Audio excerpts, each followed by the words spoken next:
Welcome to the Caretakers, a show where we'll talk about what it means to be a caretaker on Earth. Whether we're intentional about it or not, we're all caretakers. We've been entrusted to take care of our family, our friends, our environment, and ourselves. We'll talk about strategies for taking care of yourself, mentally, physically, and spiritually.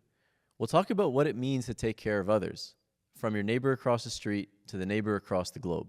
This is going to be a journey of self-discovery and reflection, and we hope you join us as we strive to be the best caretakers we can be. Welcome back to the Caretakers Podcast. My next guest is passionate about educating and empowering new and expectant parents as they navigate their way through the next phase in their lives. Her birth and postpartum doula services and childbirth education classes are evidence-based, culturally sensitive, and aim to help you develop trust in your body and the birth process. She is based in London, Ontario, but serves the worldwide community using her virtual classes and doula support. I'm happy to be joined by Asma Rahman. Happy to be here. So Mother's Day is coming up on May 12th. And for those of us who are fortunate enough to still have our mothers in our lives, while we should, aim to show them we appreciate them every day and serve them, there's a little bit more effort that comes with Mother's Day yearly. And so I wanted to take time to have a conversation about how we can support mothers, how mothers themselves can sort of think about their pregnancy or their postpartum. Mm-hmm. And I couldn't think of somebody better than you to join us to do that. Thank you. I'm honored to be here. So obviously we'll never be able to repay our mothers for what they've done for us, but we can try to understand what they've been through and support the new mothers in our lives, whether they're our wives, our sisters, our friends.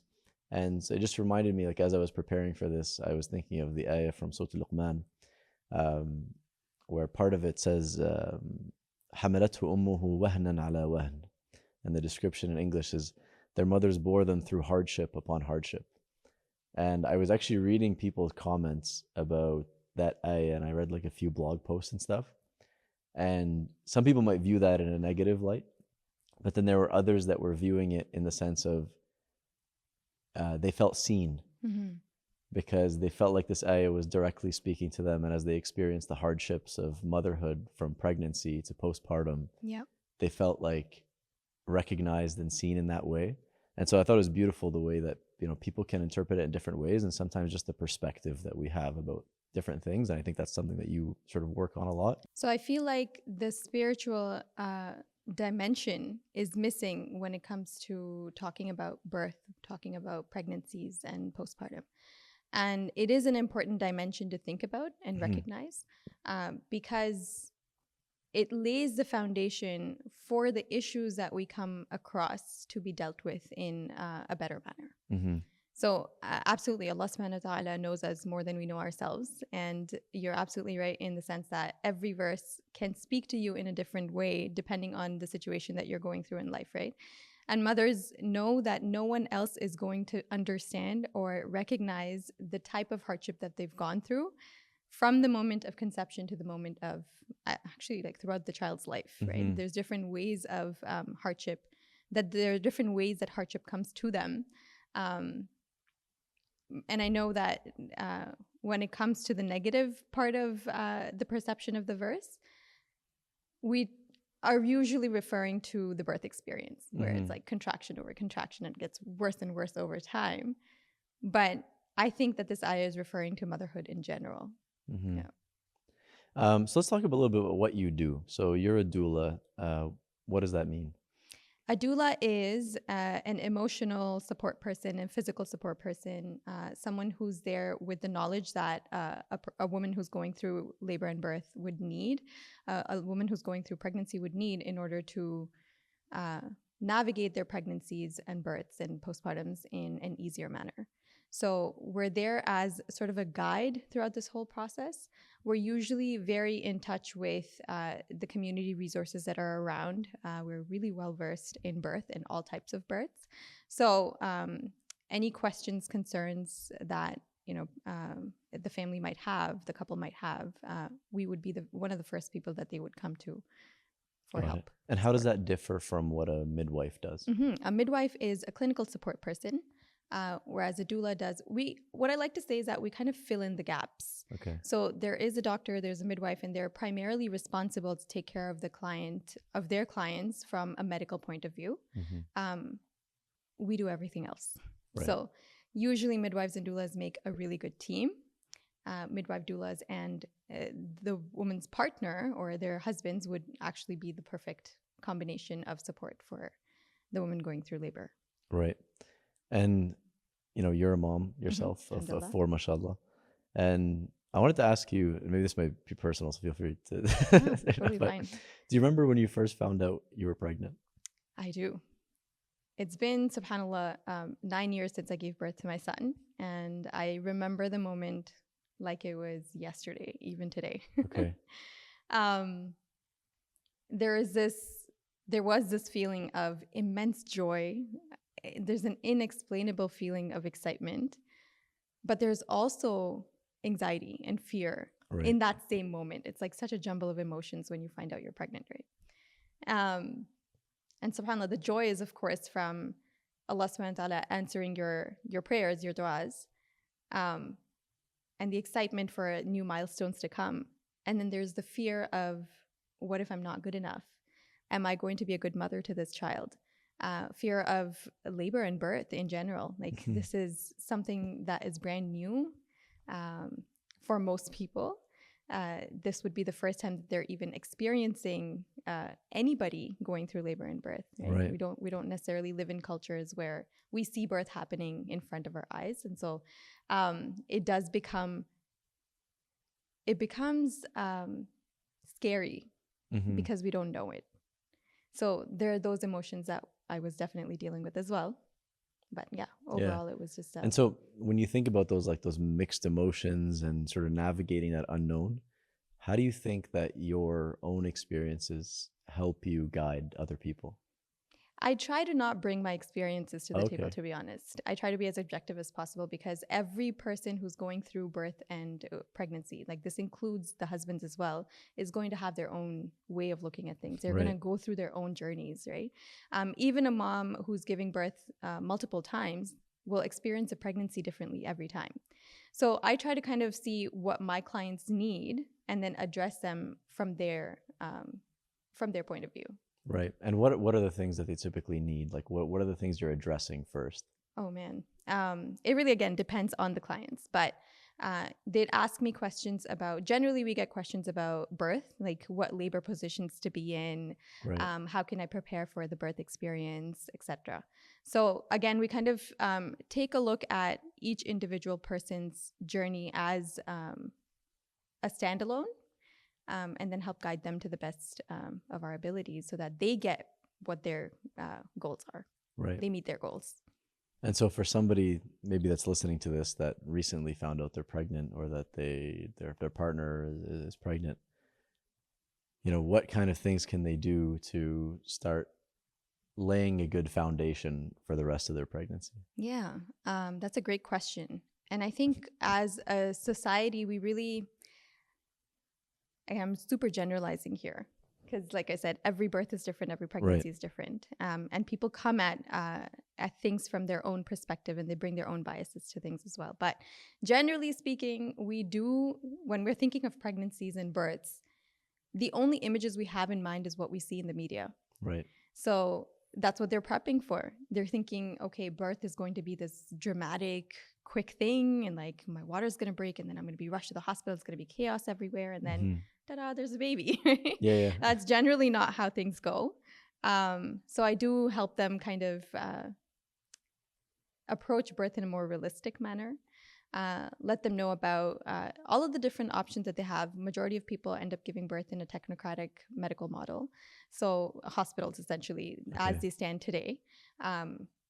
And there are a lot of things, unfortunately, missing from the hospitals. So, they're not necessarily conducive to a physiological birth experience. So we talk about that quite a bit. We talk about the birth experiences they want to have versus what their expectations are. We talk about the birth experiences they want to have, and whether or not the way that they're approaching their birth is going to help them meet those experiences or meet those goals. Does that make sense? Yeah. No, that makes sense. And I mean, even like for us, when my wife found out she was pregnant, there seemed like to be like a rush of, we have to figure everything out ASAP, right? Because for us, I mean, it was, we were traveling actually the next day when she found out. And so it was like rushing to get prenatals and rushing to get like these vitamins and getting everything in place. And what can we do on the trip? What can we not do on the trip? And so it can be very overwhelming just in terms of all the information you now have to think about that you weren't thinking about before. And so it is a whole new world. I mean, there's a part of it where I found, at least from hearing different people's perspectives, there is a little bit of losing. You can easily feel like you're losing control of your life, or you're losing control over your body. Right. And now your focus and other people's focus as well is less on you and more on the baby. Yeah. And can you talk a little bit about just navigating that, both as the person experiencing it, like the mother, and then people around them and supporting them in that? Yeah, absolutely. We hear this a lot, the sense of control, right? And I think we have to think about where the sense of control is coming from. One of the things that I tell my clients often is that you're never going to be a different person when you're going through birth, right? Who you are outside of birth is who you will be in birth. Okay. So if you feel, if you're an anxious person generally, for example, you're not going to automatically become calm and collected when you're going through contractions. Right. You're not going to become physically fit all of a sudden if you've not been working out before you've, been pregnant or outside of labor. And so I ask people to think about, if they're sensing that they're feeling like they have a loss of control over things, were they really, who were they attributing control to in the first place? Okay. Like, do we really ever have control over everything or anything in life, right? The ultimate control lies with Allah subhanahu wa ta'ala. So maybe that's an indication that we need to work on our tawakkul. Maybe that's an indication that we need to do some inner work, and recognize that, this is a new life phase. There are going to be challenges. There are going to be changes. How do we still approach those challenges and navigate those changes without losing who we are at the core of it? Right. Yeah. And then how do I, let's say as a husband, support my wife through that? I think, to be honest, there's a lot of conversations that need to be had that I feel like a lot of us in our communities don't engage in. Even when it comes to talking about hopes and dreams, talking about birth plans in detail, in minute detail, talking about what we would do in certain circumstances if things go a different way, for example, with the pregnancy or with the birth or after the birth. And then just giving a whole lot of reassurance to the mom, knowing that you're both in this together, recognizing that no matter what, even though she is the main character, let's say, you are still the supporting character in there, in this movie of life, right? Right. So you guys would have to both work together to figure out what this new normal is going to look like for you. Number one, I think it's really, really important for husbands to acknowledge the changes that are going through in their wives. It's really important to reassure her every time she brings it up, and she might bring it up a lot because there is an enormous amount of changes that she's going through, both physically and emotionally, mentally, spiritually, and so on. And then sort of just talking through it, like I mentioned, would and having a plan for the future would help her feel a little bit more reassured as to what's going on. Right. Part of it for me mentally, I think, is, and we've had different conversations with people about being so focused on the baby. Yes. That you lose sight of the mother. Yes. In pregnancy. And that can feel like that can come not only from the husband, but that can come from parents, and that can come from, and I've seen it manifest itself in the way people are talking about, like, you shouldn't eat this, or you shouldn't eat that, or you should be doing this, or you shouldn't be doing that because you're harming the baby. And like, people have all these opinions that they bring into the scenario. It just adds a lot of pressure to the mother. And I think having that balance sometimes between, yes, of course, you care for the baby and you want it to be developed healthily, and you want to make sure that everyone's doing the right things and they have the right information. But there's also a balance of like, it's not only about the baby. Yeah. It's about the mom as well. Yeah. Right. And it's about the dad as well. Yeah. And it's just having that balance of everybody being cared for, I guess, is the thing that I think sometimes can get missing. Yeah. And I think that's where community understanding needs to come in. Community education needs to come in, right? nobody else is going to care for their child more than their mother is going to take care of them. Right. The mom is going to be the most anxious about whether or not she's doing right by her child. Mm-hmm. And so assuming that the mother doesn't know or is doing something to harm the baby, quote unquote, on purpose is extremely harmful. Right. So we do need to operate from a lens of, okay, the mother knows best. Mm-hmm. And if we are giving advice, do it in a gentle manner, do it privately, all of those things that we know about giving advice that our dean teaches us, right? Right. And for the mom, I'd say take it with a grain of salt. Take every opinion with a grain of salt, because everybody, again, is coming with their advice to you from their own perspectives. Sometimes it's their own need to self-validate. Sometimes it's like, say a grandma is saying something to the mother-to-be, and she's like, oh, you need to eat this.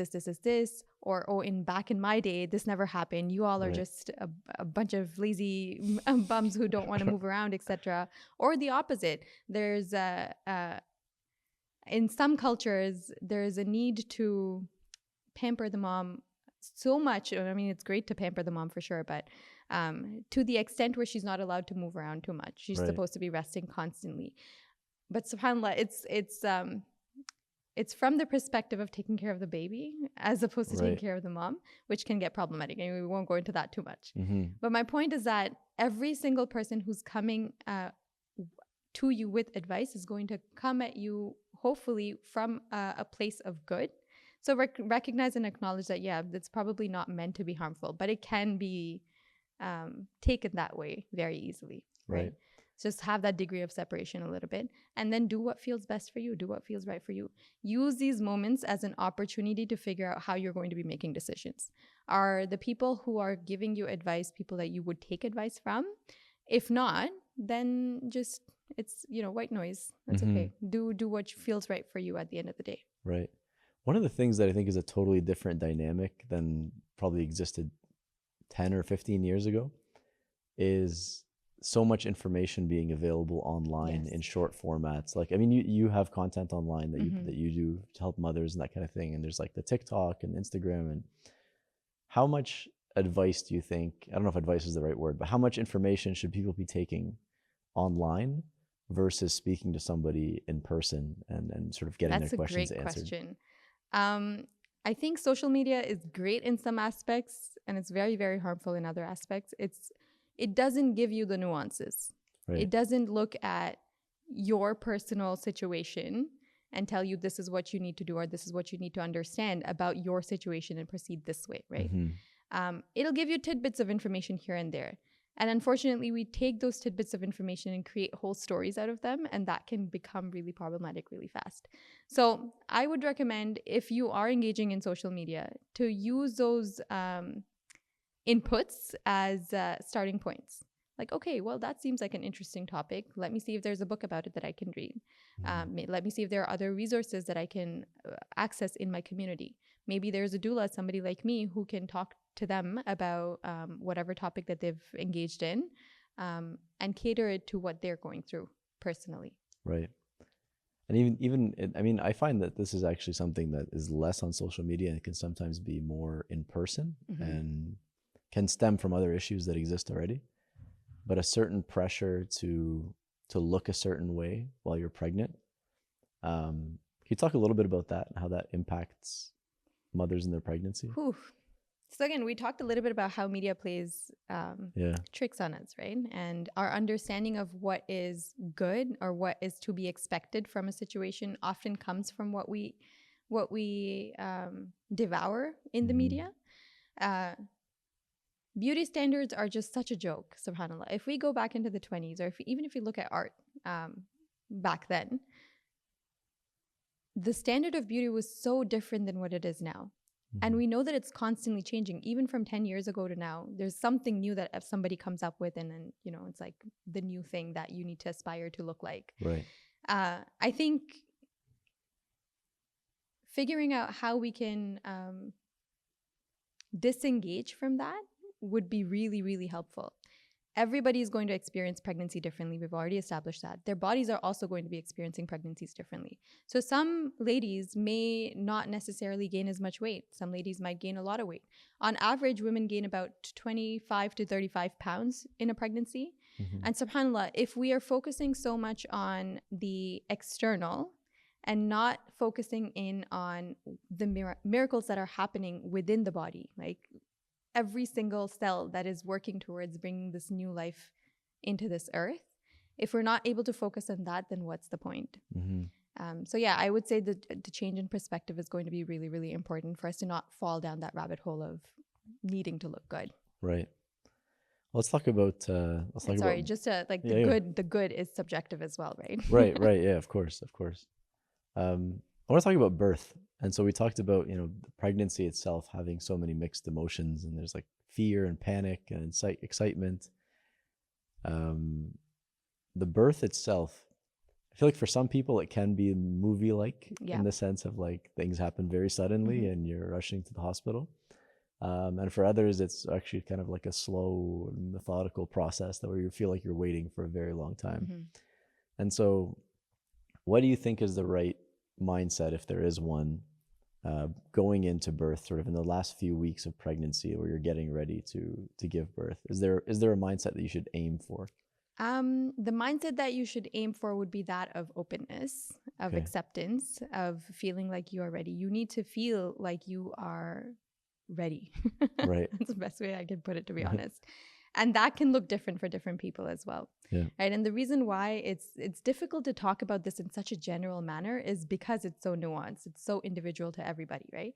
And it also depends on the type of birth that they're hoping to have, all of the things that they've done to prep. I'll tell you my example. For my first baby, the moment we realized things were happening, I went into a panic, like straight up panic, hands shaking. And I kept repeating to my husband, I'm not ready for this. He's looking panicked. He's looking worried. My mom was there. SubhanAllah, she was there like the night before because she just had a feeling. Right. Moms, yeah, exactly. And so she's also kind of pacing around and she's like so worried. So that tone of being worried and anxious and being panicked sort of set the tone for the rest of the labor.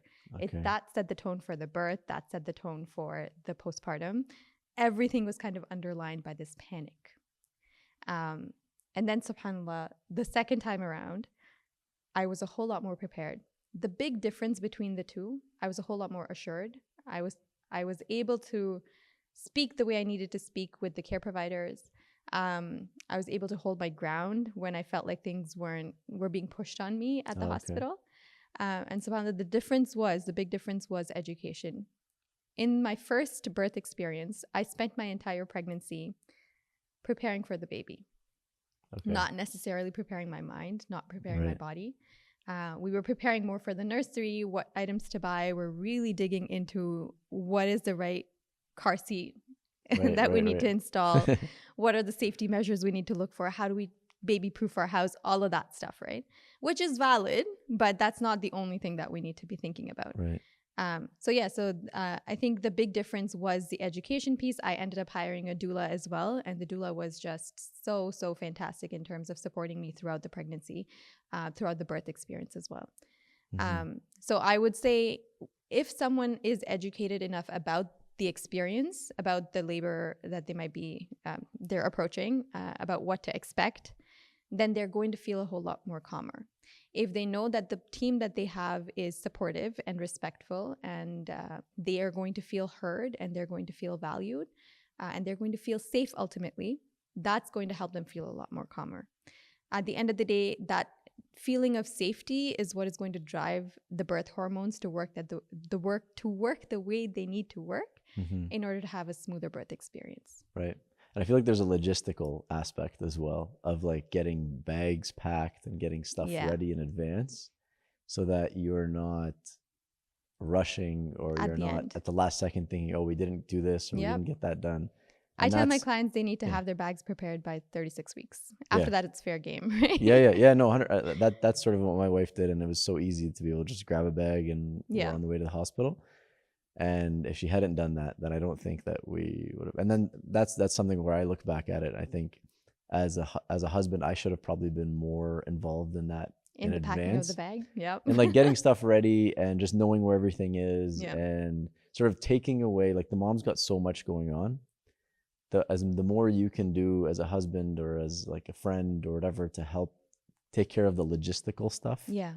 the easier it'll be for the mom to focus on the birth itself. And During the birth, if we want the birth to go smoothly, the mom ideally should not be focusing on anything else other than her labor and birth. right. Right. We call this the birth la la land, Okay. where you literally get lost in the birth experience. And if somebody is truly in their labor flow state, which is another word for the birth la la land, we don't want to interrupt that flow state, because that's where the hormones are flowing so easily, so beautifully, right? Right. And so absolutely, you're right. Like dealing with logistics, dealing with anything that has to do with making decisions, dealing with the logistical side of our brain is a big no-no. Yeah. So we try and take care of that. But that also means that you as a husband would need to be well versed in what the mom wanted from her birth experience. Right. What are the options that are being presented to her at the hospital? Why is she needing to be the one to make the decisions? I mean, ultimately, she's the one who's making decisions, but you have to know what those decisions would be beforehand so that you can speak instead of her and let her Right. do her thing. Right. I don't know if that answered the question. I Yeah. feel Yeah. like I No. just No. lost my Absolutely. trajectory. Absolutely. I want to ask you also about the physical aspect of birth and how important your physical fitness is before you give birth Mm-hmm. and making the process easy. And the reason why I asked that is because my wife, mashallah, was like very physically active before her pregnancy. Mm-hmm. And then during her pregnancy, up until like, I want to say like, I think the day she gave birth, she was at the gym, or the day before. Mashallah. Like, Awesome. and so physically, alhamdulillah, everything went very smoothly for her. And I don't know how much that correlation is actually valid or Yeah. it's true. It is 100% true. Okay. Yeah. I think we don't give enough importance to physical preparation. Okay. When we're talking about preparing ourselves physically for labor, we're generally just focusing on labor positions. We're talking about, okay, what, like, do we use the water? Do we, comfort measures for labor and birth? But preparing your body for labor really begins from before you're even pregnant. Right. Like, are you taking care of your body by making sure you're physically active? Are you eating well? Are you stressed? Are you dealing with stress? All of those things, right? Mm-hmm. And then during pregnancy, it becomes even more important to take care of those things. It's not, how do I put this? Birth is a very physically taxing experience. Right. There's a lot that is demanded from the mom, physically, emotionally, spiritually, mentally, like in all dimensions.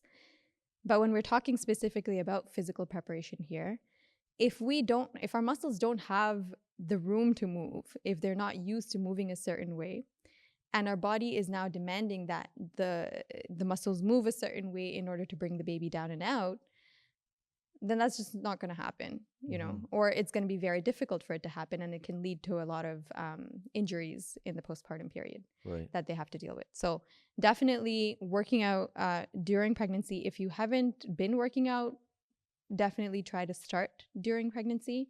If you have been, then continue working out. And obviously, you got to make some changes and adjustments based on how you're feeling, based on how you're growing. The uterus is growing and it's going to get in the way of different moves and whatnot. So you're going to make adjustments based on what's happening, but definitely feel free to continue working out all through pregnancy. Right. Yeah, no, I mean, and it was something that I found was good. I mean, working out in general, just exercising is good for your mental health. And I felt like that was super important for my wife as she was going through it, just to have that like hour or so in the day where she can just go to the gym and just kind of relax and do whatever it is that she does there. I want to ask you, so let's say the birth process, inshallah, goes smoothly, and now you've got a baby that you're responsible for. We stuck around in the hospital, I think, for the first, I want to say it was almost full 48 hours we were there. And having the nurses come in and like give us tips and tricks and stuff was super helpful. And then there is the moment where they say, all right, it's time to go. this is actually your baby. You're Am responsible I supposed for to it. take this? Am I responsible for this being all on my own now? Yeah, and it could be it's an exciting time. It's like very emotional. Everyone's very excited for you, and it can be difficult at the beginning to set appropriate boundaries Right. for different people, and while you're trying to take care of the baby as well. So can we talk a little bit about that, like dealing with everything that's going on at the same time? You're taking home a new baby, maybe for the first time, and you've got people who are excited, they want to see you. You've got your own recovery that you have to think about. How do we balance all these different things? I think it's easier to place boundaries before you actually have to place them. Okay. What that means is, number one, you need to figure out what you want your postpartum period to look like. And I think a lot of people don't necessarily think about the postpartum at all. Right. You know, the train of thought kind of ends at birth. And then, like you said, you now have a baby and like, what do I do now? Right. There's this idea that things are just going to come naturally to you. They won't, even though we know that it is a very natural process. Birth is a natural process in most cases. You know, having a baby is like supposed to be inbuilt. It's like taking care of a baby is supposed to be inbuilt in us as humans, as mammals, as species. But it does take some time to learn all of those skills, right? And to get familiar with each other. This is a brand new human being, and we got to treat them like a brand new human being in our lives. And so when we're bringing our baby home, we got to think about how much time are we going to need in order to acclimate ourselves into this new role. And that's something that I think not a lot of people talk about or think about.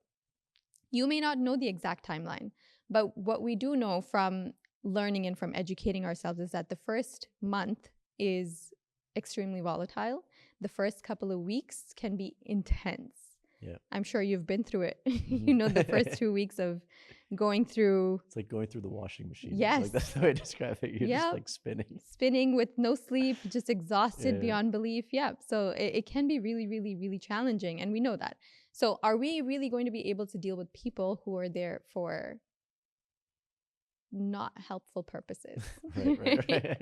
You are absolutely welcome in my home if you're also going to do the laundry, if you're also going to do my dishes, if you're just going to come to hold the baby and expect some tea to be served to you, no thank you. You can come visit me at another time. Right. Like, I welcome visitors, just not at this time. So my point is that it is much easier to kind of figure out what boundaries you need to put in place as a couple, as this new family, before you actually give birth. So have those conversations during pregnancy. And figure out, okay, if there are particular members who are really, really eager to meet the baby, but you're maybe not so comfortable because you know what their expectations are and that you know, they might not necessarily be super helpful. Right. How are you going to navigate that in advance? For us this time around, we had, so my husband was the one who was kind of the gatekeeper, right? Okay. I'm like, I'm in my postpartum bubble. I'm not leaving my room. Yeah. So anyone who's coming to visit quote unquote, after the first couple of weeks is welcome to come upstairs. Yeah. I'm just not going down, right? And that was important. Like it's Right. part of the recovery protocol. And he took on the responsibility of making sure that everybody who's interested in coming and visiting me knows that each day is going to be different. So he made it a rule where he's like, let us know that you're planning on coming that day, and then check in again an hour before, because things Right. could have changed Yeah, by yeah, then, yeah, right? like- I could be a hot mess by the time you actually show up at my door. So just check in an hour before, and if it's okay, then come over. Otherwise, we'll see you again. And Right. it's not like it's done in a very gentle manner, knowing again that people are excited, people just want the best for you, but they might again not necessarily know how to be that supportive person that you need in that moment, right? Right. And one of the things, my daughter was born late in 2022, and so we were still coming out of that like COVID yeah. mindset. And one of the things for us was like, if anyone wants to come see the baby, we have hand sanitizer and masks like at the door. Yeah. Like you're not coming Not in the house negotiable. until you've got hand sanitizer and mask.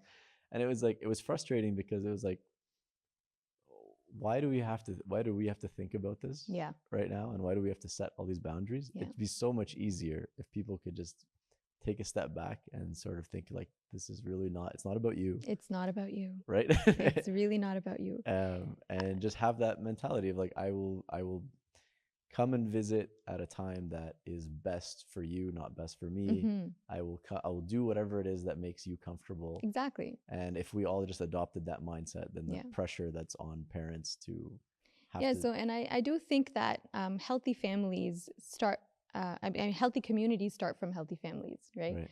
And I think we as a community really need to understand what postpartum entails, and create those support systems in place, or put those support systems in place for the postpartum families to thrive in their postpartum.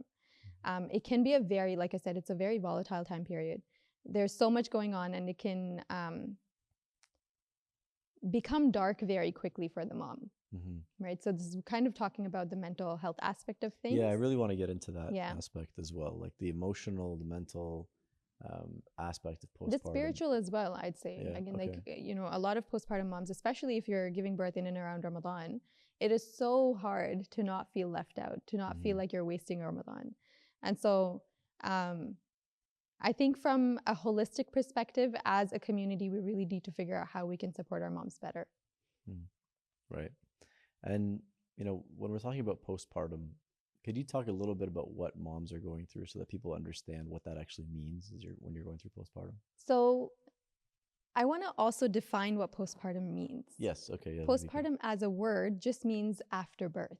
Right. Postpartum, right? And unfortunately, we associate it with postpartum depression, right, which is a whole different thing. Okay. So when I say postpartum, I'm talking about the phase of life that you're going to be in perpetually until you die, basically. Right. So you're postpartum forever. But you can experience postpartum depression during the postpartum period. Okay. Right?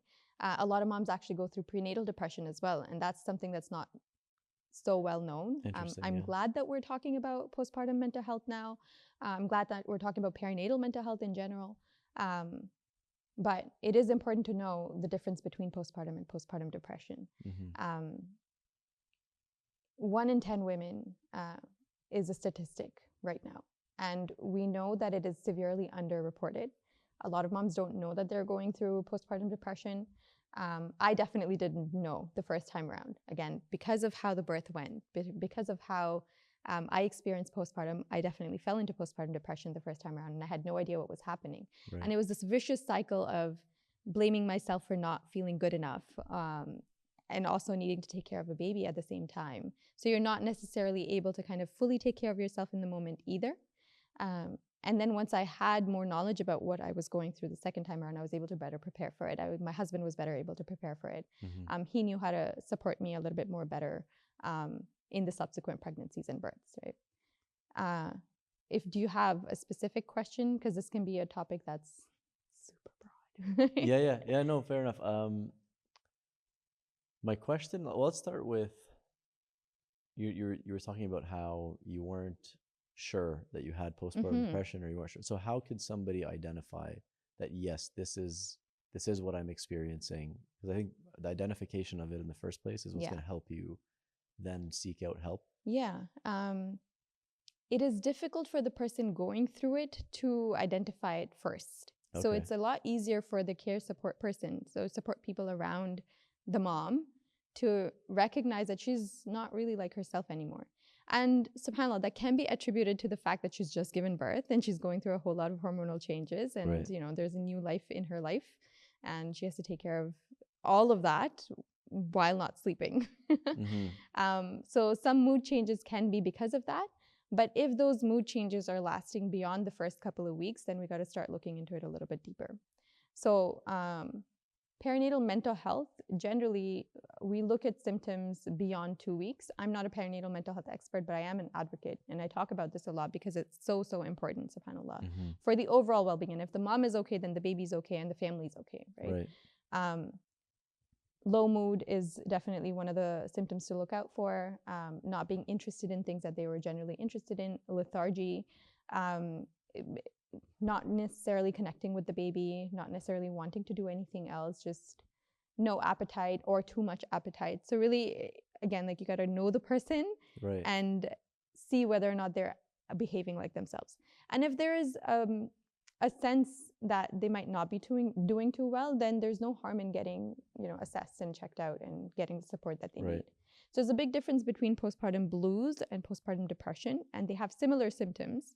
But if it's lasting beyond the first 2 weeks, then it's no longer postpartum blues. It's likely postpartum depression or something deeper. Right. Can it be difficult to prioritize yourself in that situation and take Yeah. time for yourself? I mean, I think that's something that moms might feel guilty, sort of thinking about like, I need to take care of myself when all the focus should be on the baby. Should be, but no. Right. See, when we talk about the birth of a baby, we often forget that the mother is also born. Right. She's just given birth as well. Like her body has also gone through something crazy. Something that if we look at, we would not stop saying, like if we look at really deeply, we would not stop saying subhanallah. Every time I attend a birth, it's like I sit there in awe, you know, like Right. the fact that a whole new life, the fact that this mother is a portal for this soul, crossing realms, literally crossing realms, right? And so there's a really we do a big disservice when we leave moms out of the conversation, or we leave moms out of the equation in the postpartum period. Right.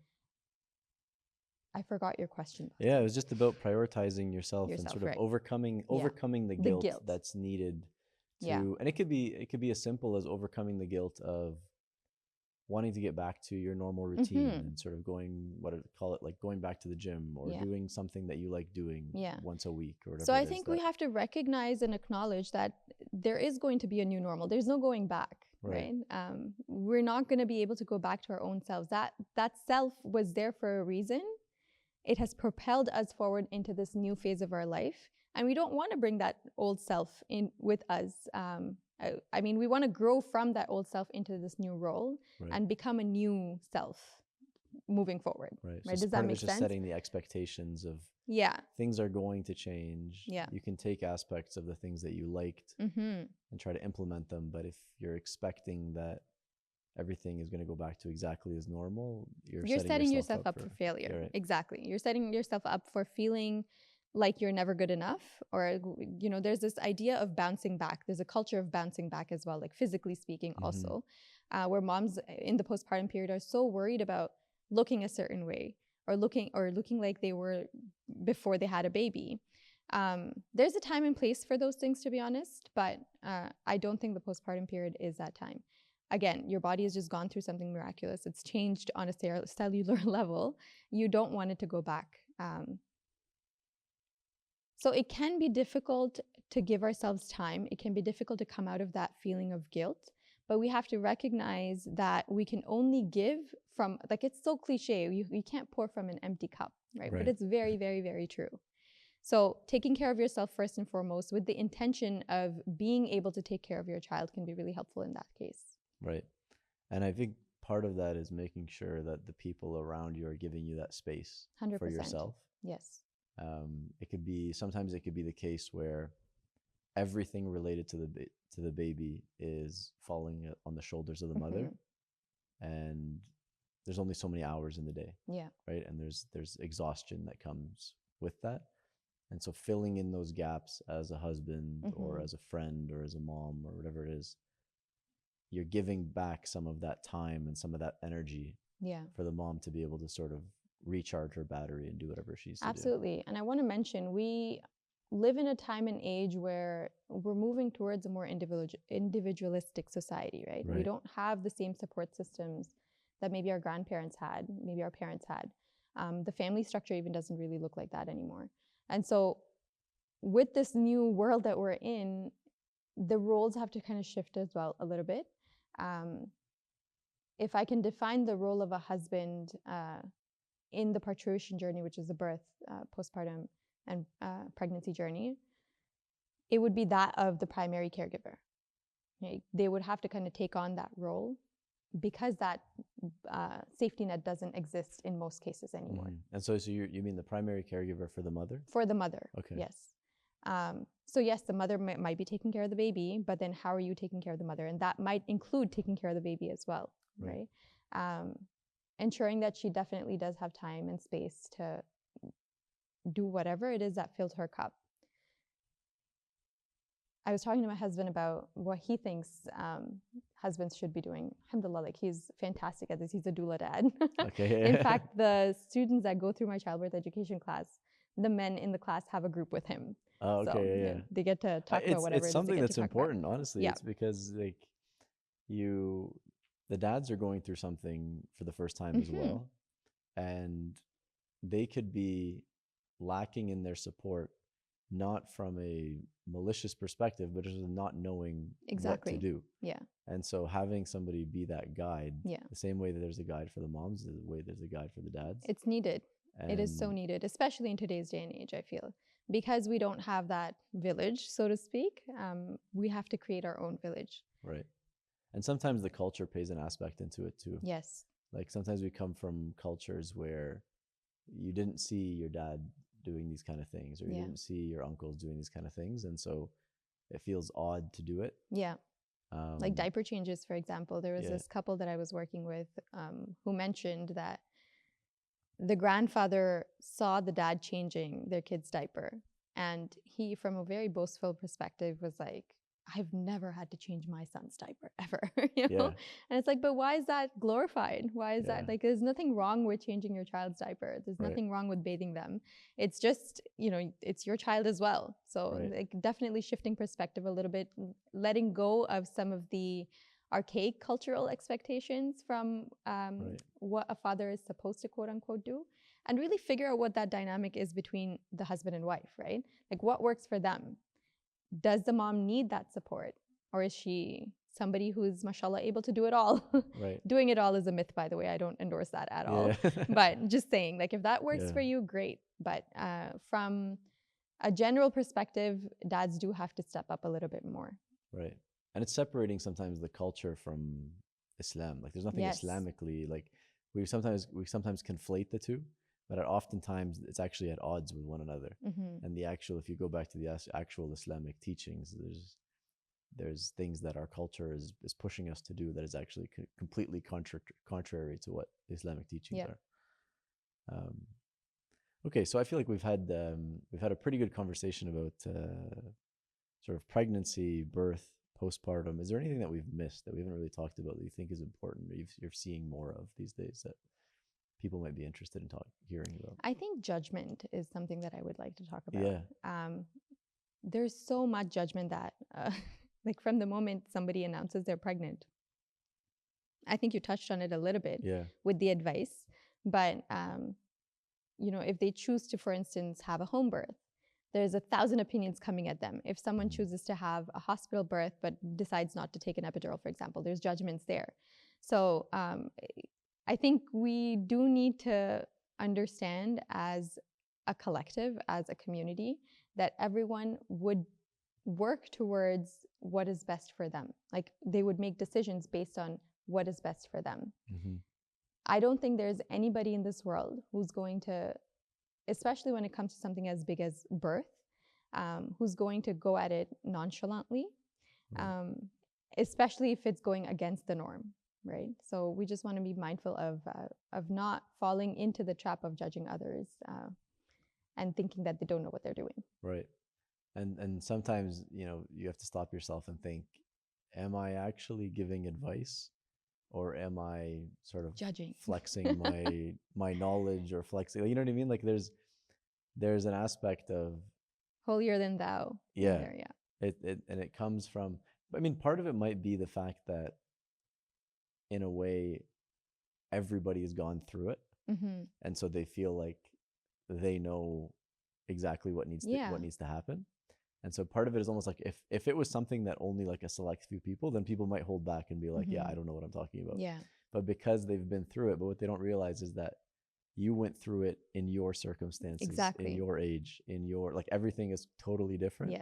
And it may not apply to whatever this person is experiencing. And so you trying to apply your thinking to them, thinking that your way is the correct way, is only going to cause additional burden on the parents and 100%. specifically the mom. Yep, you said it really well. I want to give people an opportunity that if they are interested in reaching you or finding out more about what you do, I know you have your social media account. We can put that up on the screen and we'll put that in the description. And just for somebody listening to this, could you just say exactly what your Instagram handle is? And Sure. It's at @this_Ruh. I do offer childbirth education classes as well. Currently, they're virtual. I'm working on doing some in-person ones in London. They're called Birth with Ruh. And there are other workshops that I'm planning on releasing very soon, inshallah. Workshops around preparing for your postpartum, which we've established is very, very important. Mm-hmm. Planning for breastfeeding, a successful breastfeeding journey, because that can be a huge roadblock in somebody's postpartum journey. Mm-hmm. So yeah, we do offer quite a few workshops. We have a fear release workshop that's coming up soon as well, inshallah. And fear release is just that. Fear has a funny way of showing up in our birth experiences, and it stops those good hormones, those birthy hormones that we need from flowing. So this workshop aims to sort of address those fears and helps you release those fears, so that you're not bringing them with you into your birth. My email is the best place to reach me at. It would be asma@ruhdoulacare.ca. And you can access my website as well. It's www.ruhdoulacare.ca. Okay. And Ruh spelled R-U-H. R-U-H. R-U-H. Okay, great. Well, thank you so much. This has been, helpful for me, hopefully helpful for other people as well. I think we could probably do another 50 episodes about all the stuff that Happy to be here anytime. Yeah. But this is a starting point, hopefully, where people we can help the moms themselves, but then also everybody else that's taking care of them improve and sort of get better as a community, and hopefully make things easier and take one more thing off their plate. Yeah. So thank you again for being here. Inshallah. Assalamu alaikum.